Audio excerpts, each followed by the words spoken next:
Pengamat kebijakan publik Bonatua Silalahi telah menerima seluruh salinan dokumen ijazah Joko Widodo.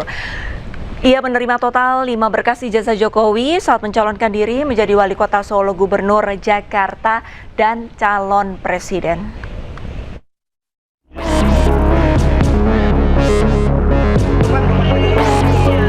Bonatua Silalahi telah menerima salinan lengkap ijazah Presiden ke-7 Joko Widodo. Salinan tanpa sensor ini diterima oleh Bonatua dari KPU Kota Surakarta, KPU Provinsi Jakarta, dan KPU Pusat. Terakhir, Bonatua menerima 2 salinan ijazah Jokowi dari KPU Kota Surakarta saat Jokowi menjadi wali kota Solo pada tahun 2005 dan 2010. Sebelumnya Bonatua juga telah menerima 1 salinan ijazah Jokowi dari KPU Provinsi Jakarta saat Jokowi jadi gubernur, dan 2 salinan ijazah Jokowi dari KPU Pusat saat mengikuti Pilpres 2014 dan 2019. Dengan demikian, total berkas ijazah Jokowi yang diterima Bonatua ada 5 dan seluruhnya tanpa sensor. Dibukanya akses terhadap ijazah Joko Widodo ini setelah Komisi Informasi Pusat mengabulkan permohonan Bonatua yang menyatakan ijazah Jokowi bisa diakses oleh publik. Dari Jakarta, tim liputan iNews melaporkan.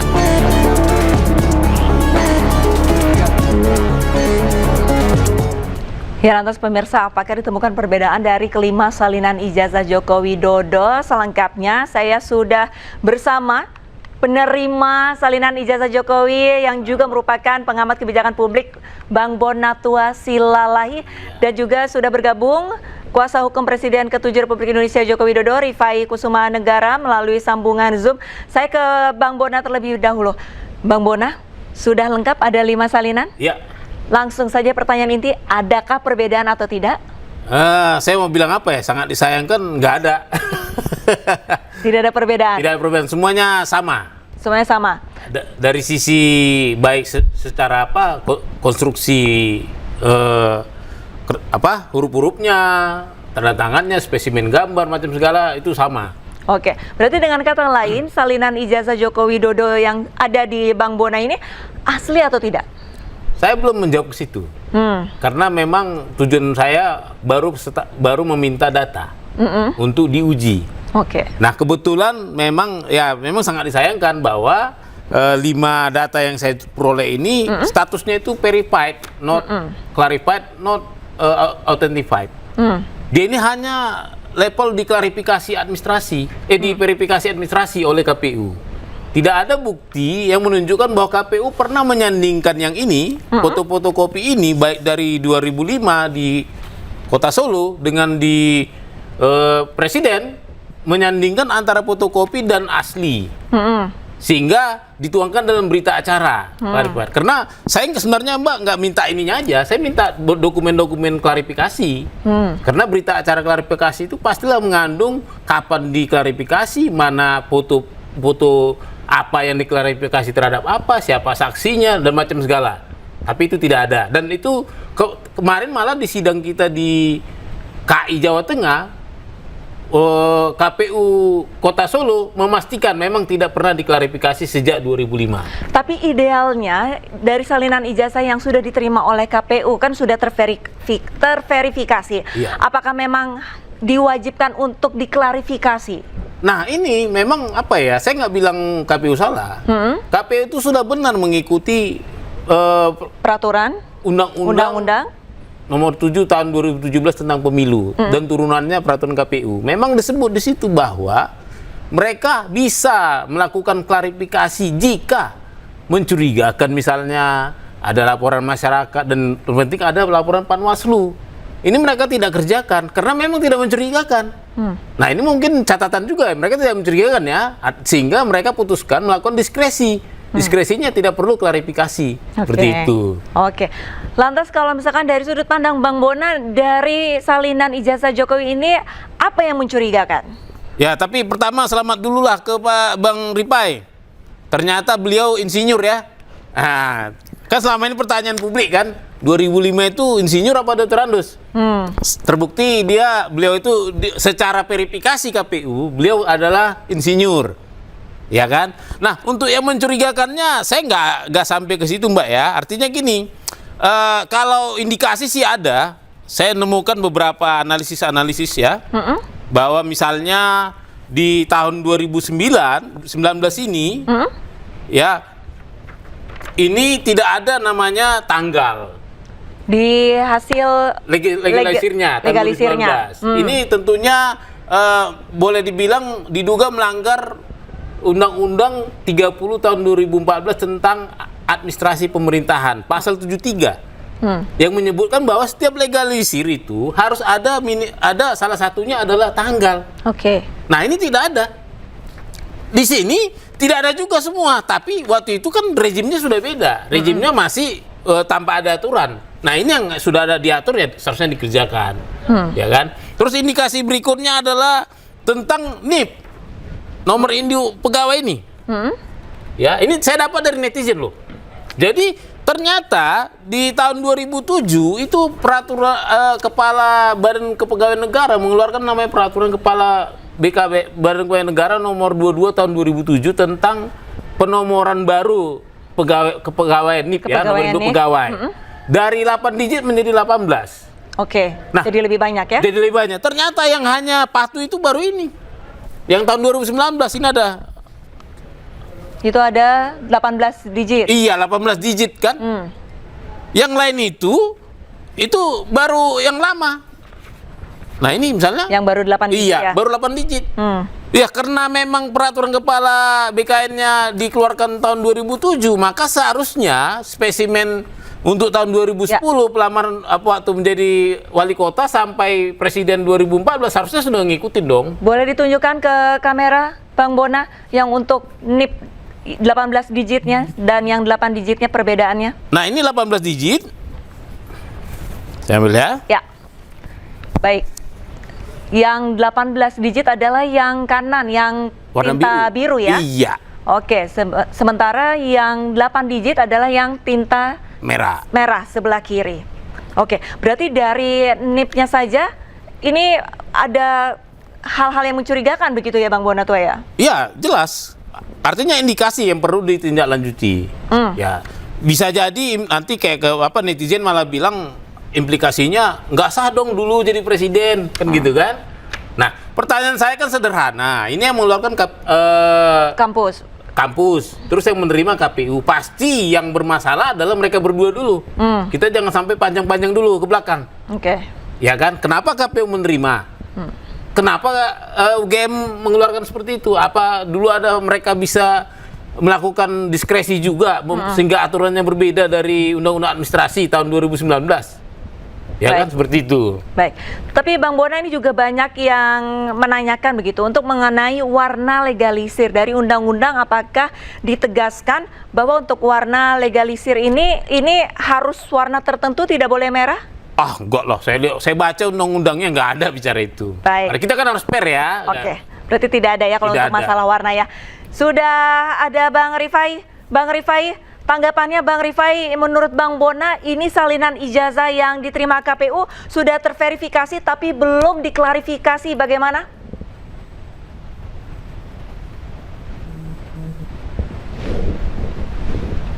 Dengan apa? Bang Rifai, mohon maaf, sepertinya masih di mute Zoom Anda. Kami belum bisa mendengar suara Anda.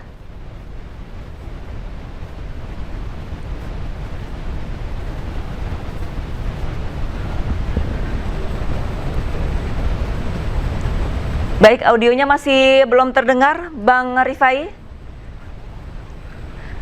Baik, masih ada kendala teknis. Baik, Bang Bona, padahal sebelumnya ini sempat diramaikan begitu oleh Bang Roy Suryo CS mengenai tinta. Makanya tadi saya sempat bertanya kepada Bang Bona bahwa tinta warna merah itu hanya untuk hal-hal yang rahasia, tidak diperbolehkan untuk menjadi cap legalisir. Tapi kalau di undang-undang itu tidak dijelaskan seperti itu ya? Sepanjang yang saya tahu bahwa satu-satunya peraturan perundang-undangan yang mengatur masalah legalis ini adalah undang-undang tadi, Mbak. Oke.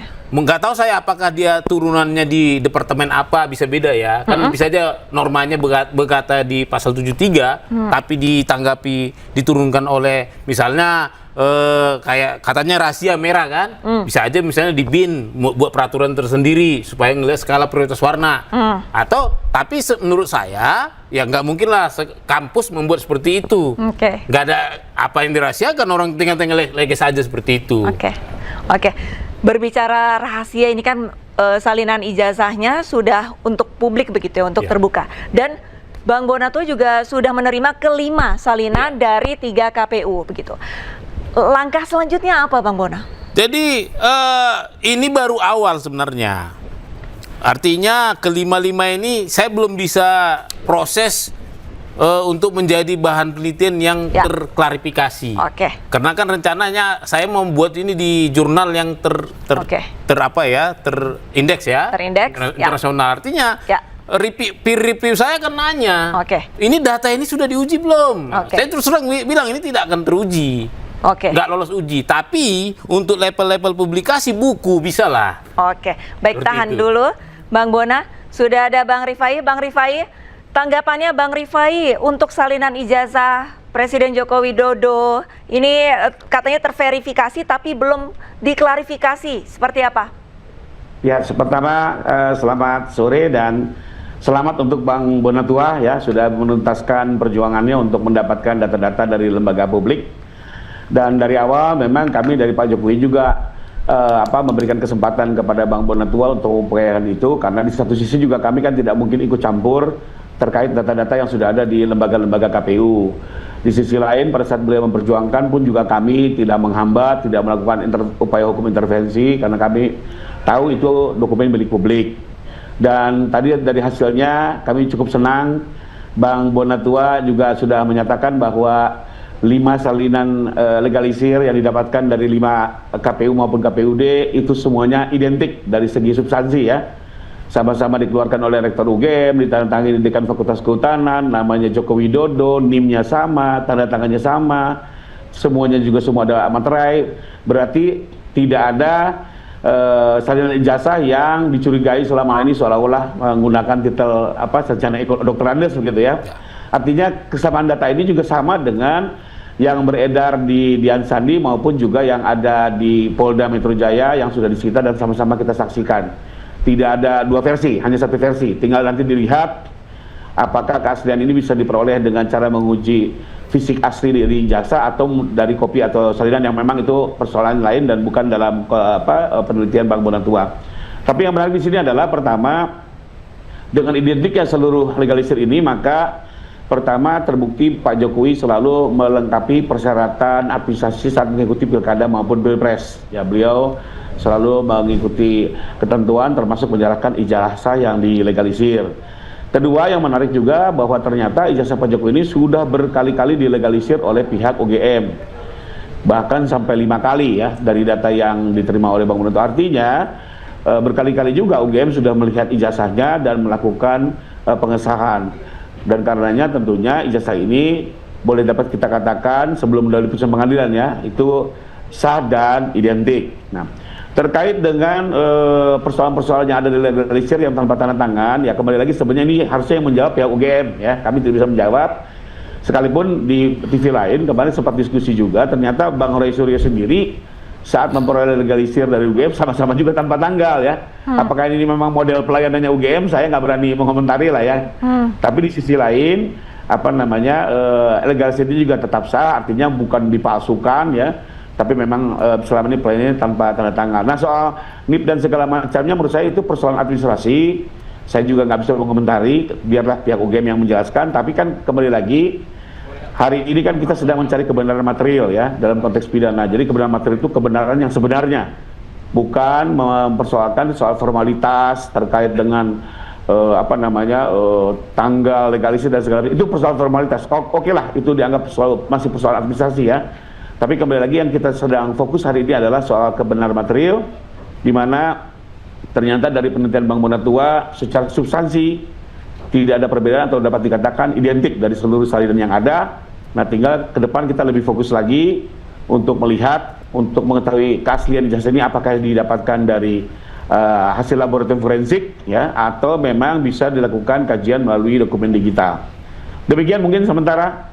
Baik, Bang Rifai, berarti untuk substansi material dari salinan ijazah Joko Widodo kelimanya bisa dikatakan sama begitu ya, identik. Lantas yang menjadi kecurigaan teman-teman di sini adalah dari tanggal, tanda tangan, logo hingga NIP. Nah, dari kecurigaan tersebut bisa dikatakan sebenarnya hanya formalitas administrasi yang kurang sempurna begitu?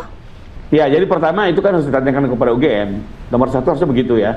Apakah benar legalisir ini dikeluarkan oleh UGM atau tidak, itu dulu. Kalau ternyata tidak dikeluarkan, wah ini persoalan pidana. Kan begitu kan. Tapi kalau dikeluarkan betul oleh mereka, monggo didalami. Kenapa sih selama ini tidak pakai tanggal, tidak pakai tanggal gitu kan? Nanti biar mereka yang menjawab. Ya, lalu kedua, kenapa kok ada NIP yang sudah berubah, diperbaharui, ada NIP yang masih lama? Biar juga kan mereka yang akan menjawab. Kalau itu kan memang kami juga tidak bisa menjawab terlalu jauh ya. Sekalipun memang kalau dalam kacamata kami, sekalipun itu juga berbeda dengan undang-undang administrasi pemerintahan, tapi ada sebuah asas tata usaha negara ya, asas persepsi justi causa. Artinya kalaupun ada kekeliruan administrasi bukan berarti dengan sendirinya itu pasti tidak sah legalisirnya. Karena yang bisa menyatakan sah tidak sah legalisir itu hanya dua. Apa secara aja? Hukum tata usaha negara ya. Pertama adalah yang menerbitkan legalisir atau pengadilan. Jadi untuk hari ini kita terlalu dini lah bilang itu sah tidak sah, bahwa ada beberapa catatan, monggo didalami. Saya juga lebih senang misalnya Bang Bonatua mendatangi UGM menanyakan apakah ini benar legalisir kalian terbitkan, kan begitu, agar publik juga bisa lebih clear melihat persoalan ini. Tapi intinya adalah kami mendukung apa yang dilakukan Bang Bonatua. Kita mencari kebenaran di sini ya, tentunya dengan tetap objektif, menjaga juga aturan-aturan main dalam penelitian. Baik, tanggapannya terakhir Bang Bonatua mengenai tanggapan tadi dari Bang Rifai seperti apa? Berarti diserahkan nih ke pihak UGM dan juga pengadilan, bagaimana? Ya benar, setuju. Saya juga akan bersurat ke UGM ya, karena gimana pun penelitian yang baik adalah mendengarkan berbagai perspektif. Nah, saya tidak ingin penjelasan ini berhenti di tengah jalan. Artinya ada justifikasi mengapa UGM mengeluarkan itu. Bisa saja mungkin mereka punya peraturan sendiri. Tinggal masalah kita uji apakah mereka berhak mengeluarkan peraturan yang beda dari undang-undang yang ada. Seperti itu. Memang untuk terkait Bang Roy ya, yang kemarin dia sempat juga klarifikasi bahwa yang dia fotokopi legalisirnya itu memang di bawah tahun 2014. 2014, di bawah 2014 iya, ya? Jadi memang undang-undang itu tidak berlaku surut kan? Karena Undang-Undang Nomor 30 tahun 2014 itu diundang-undangkan itu diundangkan Oktober 2014. Nah, seperti itu, Mbak. Baik. Tanggapannya terakhir Bang Rifai mengenai salinan nih sudah diterima oleh Bang Bonatua dan nantinya akan diuji bagaimana? Ya, kalau kami kan kembali lagi, yang tanggung jawab kami adalah substansi dari fotokopi ya, isinya. Karena itu yang menyerahkan pasti Pak Jokowi ya. Nah, itu yang merupakan bagian dari tanggung jawab kami. Kalau berbeda isi, berbeda substansi, itu jadi persoalan kami. Nah, soal legalisir, dalam kenyataannya kan itu betul-betul dilegalisir oleh UGM. Nah, mengenai ada beberapa pertanyaan terkait legalisir, monggo saja ditanyakan kepada pihak UGM. Ya, karena mereka yang membubuhkan, mereka juga harus menjelaskan ya terkait dan segala macam. Dan memang satu hal juga yang kemarin juga fakta kita ketahui bersama, kebetulan legalisir Bang Roy Surya juga sama tanpa tanggal. Jadi apakah ini memang pakem pelayanan mereka ya? Terlepas itu tidak benar ya, tapi ya kembali lagi kan intinya sekarang ini fokus kita adalah mencari kebenaran material ya terkait dengan pemalsuan ya, bukan soal persoalan administrasi. Sekalipun tetap itu perlu bagian dari penelitian, saya tetap mendukung. Bagaimanapun kita perlu banyak lesson learn dari kasus ini ya, termasuk juga KPU lesson learn-nya, apakah ke depan undang-undangnya harus melakukan verifikasi kepada kampus, tidak hanya sekedar menerima legalisir. Saya mendukung itu ya, termasuk kedua juga apakah ke depan tiap-tiap kampus harus lebih tertib membubuhkan tanggal, itu monggo. Jadi itu lesson learn yang kita petik, tapi kembali ke persoalan utama adalah sampai hari ini belum ada indikasi terjadinya pemalsuan fotokopi ijazah yang diserahkan oleh Pak Joko Widodo. Mungkin demikian. Baik, terima kasih banyak Bang Rifai Kusuma Negara selaku pengacara dari Jokowi dan juga Bang Bonatua Silalahi selaku pengamat kebijakan publik atas diskusinya pada iNews sore hari ini. Terima kasih Bang Rifai. Salam sehat.